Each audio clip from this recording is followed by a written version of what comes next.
Karbala वाक़ हुई और इमाम हुसैन अलैहिस्सलाम सदा इस्तिग़ासा बुलंद करते तो फिर हिंदुस्तान से लाखों उनके चाहने वाले होते जो उनकी मदद के लिए पहुंच जाते.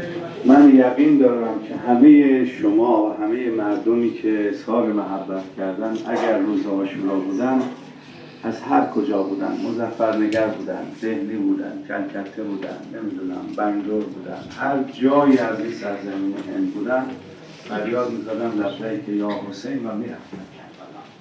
यकीन है हिंदुस्तान में एक एक गाँव से एक एक शहर से चाहे वो किसी तरफ भी हो, चाहे मुजफ्फरनगर हो, चाहे कलकत्ता, बेंगलोर या हिंदुस्तान के किसी भी हिस्से में सबके नाम नहीं लिए जा सकते, लेकिन अगर इमाम हुसैन अलैहिस्सलाम की सदा इस्तिग़ासा आज बुलंद हो जाए तो हर तरफ से लब्बैक या हुसैन की सदाएं बुलंद हो और सब मोमिनीन इमाम हुसैन अलैहिस्सलाम की मदद का आमादा हो.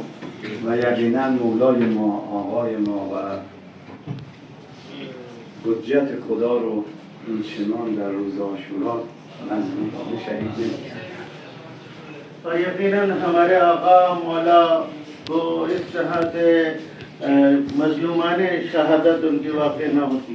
من عذرخواهی میکنم، باید یک جایی برم، اینترویو دارم و اگر بمونم خیلی دیر میشه، اونم ساعت دقیق باید باشم. من از خدمتتون مرخص میشم. آقای جبرستان حسین آقای دکتر زیایی تشریف دارم، خدمت شما هستم.